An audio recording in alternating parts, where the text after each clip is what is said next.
Well, that three-person panel, chaired by a former Supreme Court of Appeal judge, Phineas Mojapelo. Guy Martin is the editor at Defenceweb. Guy, good afternoon to you. Okay, so we know the investigation is finished. We know the report exists. We don't know what it has found. I presume there's still questions to ask about what happened with the docking of this Russian ship. Good afternoon. Yes, there are still very many questions. It's been over 8 months since the Lady R docked in Simonstown, and we still know very little about what it was doing here. The fact that the ship's manifest has not been published is rather strange, because if this vessel was here completely innocently, surely it would have been quite an easy thing to do to disprove any of the allegations by the US ambassador. All that the Defense Minister, Thandi Modise, has said is that the Lady R was dropping off ammunition and light weapons for our special forces, which does make sense. She did say that no weapons were loaded, and it appears that the report confirms this, but the only thing that it says was loaded on was food and fuel. Now, whether that is the case or not, we still don't know for sure, because we obviously haven't seen the contents of this report. So the fact that it's been such a secretive affair, it raises a lot of questions. Is the government hiding something? Was there something loaded on? What is this all about? It doesn't make sense that it's such a cumbersome and tedious process to launch an investigation and then not be transparent about it. And this lack of transparency from the very beginning is rather odd. And one of the other things that is a bit concerning is that the Lady R disabled her transponder when she arrived in Simonstown, and that is not being investigated. That is not part of the report, and that to me is that's a big red flag.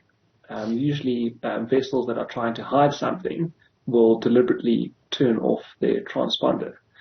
So if they're illegal fishing vessels, we see this quite often. But then why would the Lady R disable its transponder and proclaim that it was a technical problem? And another question is, why was the loading done at night? It seems like a lot of efforts were made to make this a very secretive business. And also, why use Simonstown? In the past, a lot of cargo gets handled through the port of Cape Town, and there's decent facilities there, better facilities, I would argue, than Simonstown.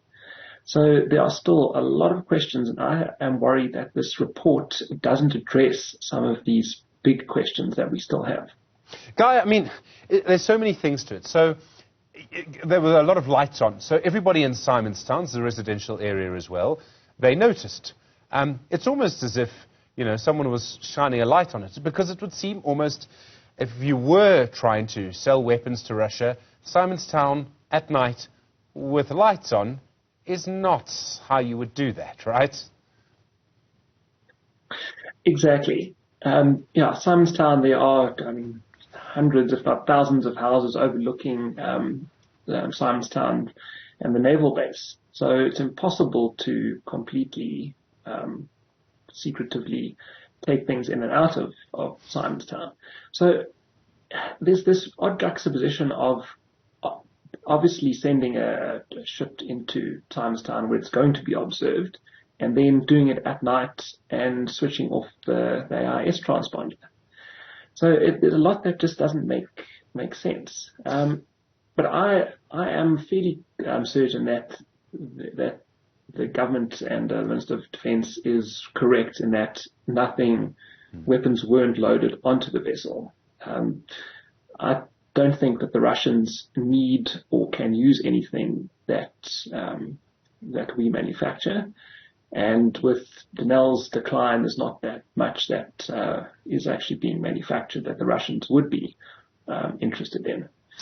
So it doesn't make sense that the Russians would be acquiring weapons or ammunition from us.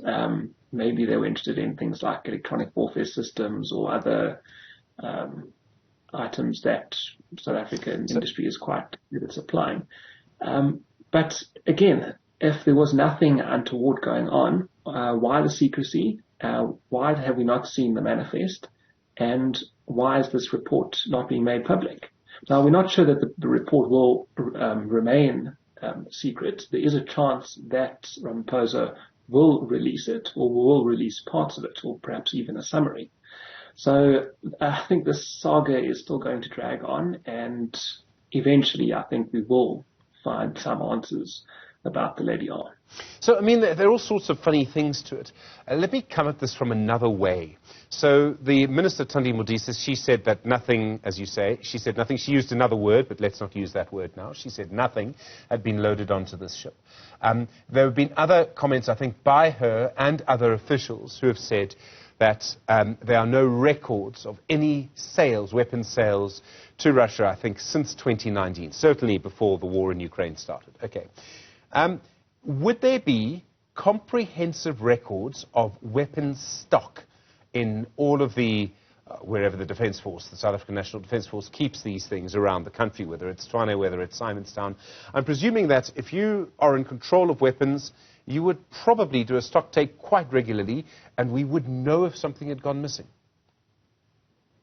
Definitely. South Africa has one of the strictest arms export control systems in the world, through the National Conventional Arms Control Committee.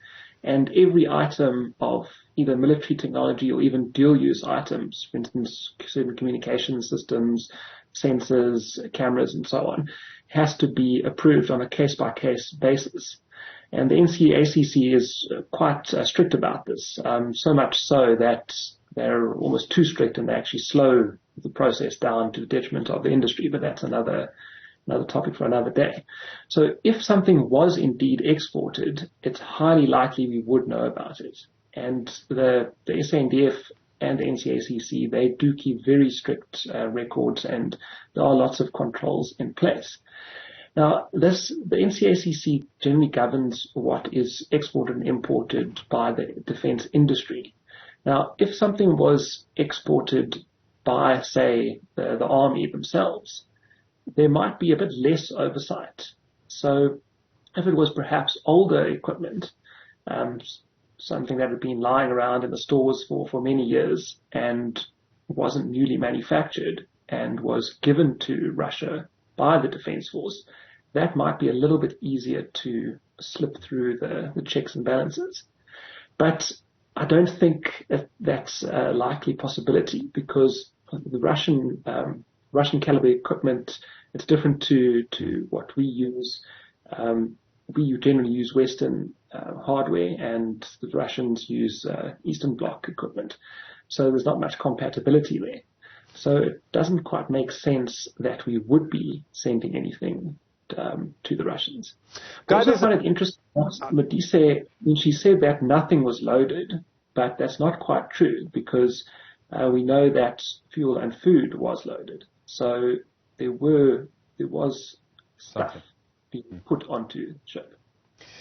Guy, we live in a society, I mean, you're a journalist, you know this, that's quite transparent. Sort of, we expect the report of a commission, whether it's classified or not, to be on a WhatsApp group near us very quickly, and so often it kind of is.